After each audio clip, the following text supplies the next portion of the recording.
Just for the record, how'd you do it? 19 years. How'd you get 19 years? One day at a time. That's what I was hoping you would say. How did you use? When you were using crack and all that, how'd you use? One day at a time. One day at a time. I know you're right. Yes, sir. I never got high for tomorrow. No, sir. I mean, I heard them, they say about drinking, they say, well, let me get one for the road. One for the road. Yeah, one for the road. But you didn't drink it when you were on the road. The one you drank it what, now? Now.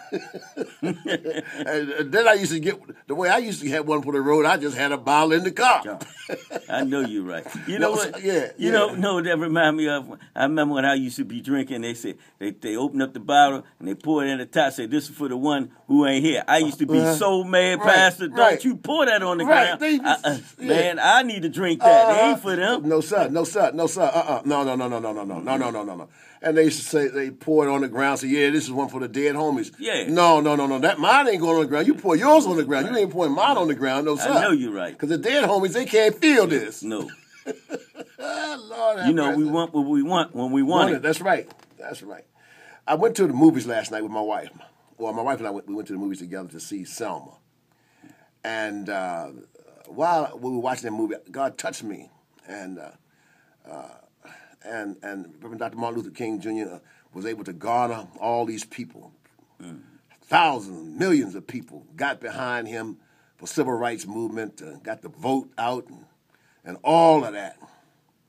And God spoke to me while I was in that movie theater and said, son, you can do the same thing with this drug problem in our community.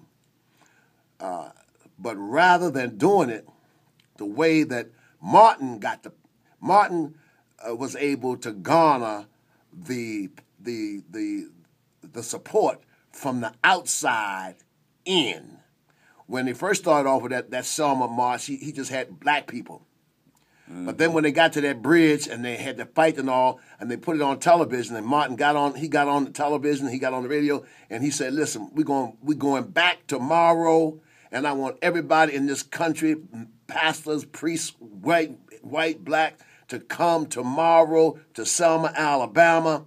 And if you love the Lord and you're supporting of us, come. And the reporter said, and thousands are coming. They're leaving. They're coming from all over the country. And when white folks showed up, that's really what happened. When white folks showed up, en masse in French, en masse in a mass of people, and the priests, pastors, white children, men and women showed up, and they marched. That's what gave, and it was on television, that's what gave it power. And God spoke to me and said, rather than doing it from the outside in, having white folk to come in and deal with black-on-black crime, black-on-black murder, black-on-black homicide, black-on-black AIDS epidemic, we're going to do it how? From the inside out. You know what I'm talking about? Yes, sir.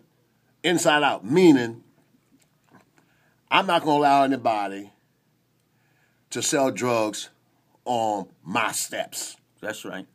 On my front, on my back, on my corner, and that's in my block. And that's what's the problem right now. Yes, sir. People are afraid to speak up today and come from out among each other. Yeah. And what I'm trying to say is, what's going on in your neighborhood, because we are allowing it to happen. That's right.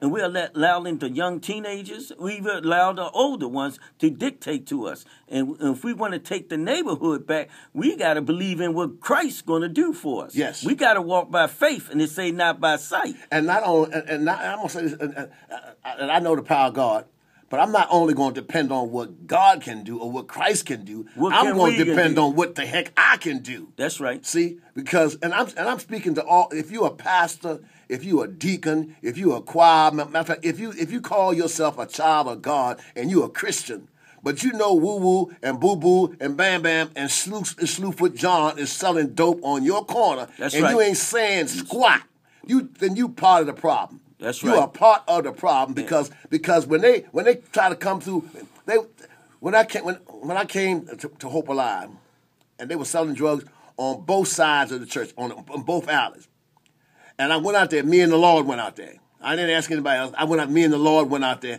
and I stood right there with them. Said, "How y'all doing? How y'all? I'm Pastor Jordan. That's right. What y'all doing? That's right. Are y'all doing what I think you're doing? Because if you're doing what I think you're doing, I want you to know that now this is my corner. That's right. Me and God, we own this corner, and you cannot do that here. And I looked at them right in their faces and let them know that you cannot do that here. No. You want to come in and use the restroom, you want a cup of coffee, I can pray for you, but you cannot sell no drugs here. I love you. As a matter of fact, let me pray for you. All right? And we haven't had any problems there until about it was about a month ago. I was coming out of my church, and somebody was doing a drug transaction right in front of the church doors. But I saw them; they didn't see me because I'm getting ready to come out, but they didn't see me. And I knew the dealer and I knew the purchaser because I'm a community person. Right. And so what I did when I went outside, when I opened the door, they scattered. And what I did was all I did was just look. I looked. I remember when I used to be doing something bad, my daddy he used to look at me. Come on. He just that look, right? It was just that look. Just that look. Pastor, Yes, you know what has happened is when I was coming up, and the drug dealers was selling something, and they seen me come, they would tell me to go back home. Because you were young. Because I was young, yeah. and you couldn't hang around them. That's right. And that's why they said, when Mama used to say, when grown-ups are talking, children should not be around. That's right. Or be quiet. Or be quiet. You don't have nothing to say. You're seen and not heard. Yes, sir. And so now these days, the young teenagers is coming up with lack of knowledge, lack of the disease of addiction and the drugs and the killing. What they are doing now is they hurting their home self, they're hurting their families, they're hurting their parents, they're hurting their children, because what happens is it goes into a domino effect. Sometimes when they are out there doing what they're doing, they need help because they don't have no information on what the drugs and the money deal and a man who's selling them and who got them in charge. Yes. See, they not making nothing. They killing each other. Well, when you say they're not making nothing, they making money. Right. They're making money, but at the same time they're putting themselves in danger. In super danger. Okay? Yes, sir. And I mean super danger. And the problem, I watch animals. Animals. I do not see animals selling drugs. That's right. I don't see them selling drugs. It's just like ants. And I don't see animals killing their own kind. Mm-hmm. Now there's a hierarchy in the species in the world where you might see a lion kill a giraffe for food, but they don't just go around killing them because you walking across my field. No. Matter of fact, animals respect one another. That's right. That's right. Animals respect one another. A chicken respect a fox. That's right. You understand? But in our community, we're not respecting one another. We need respect. Well, that's the point. The point is they don't know what respect means. And for order to respect each other, you got to give respect. Well, let's look at what you're a pastor, you're a preacher, I'm a preacher. The Word of God says in Matthew 6:33, "Seek ye first the kingdom of God and His righteousness. Yes. And all these other things will be added unto you." That's what the Word says. That's what the Word says. Seek God first. When my wife and I were coming out of the movies last night, there was a young lady, two young ladies, standing in front of us, and they were walking. I said, excuse me, let me speak to you for a minute. I said, how old are you? She said, I'm 21. I said, how old are you? She said, 36. I said, I asked them, how did this movie influence you? And then I asked them, what can we do to halt the drug problem in our community the same way Martin Luther King was able to get the vote? And this young one at 21, she said, we need leaders. She said, we need leaders. We don't have any leaders in our community. That's right. And I thought about that.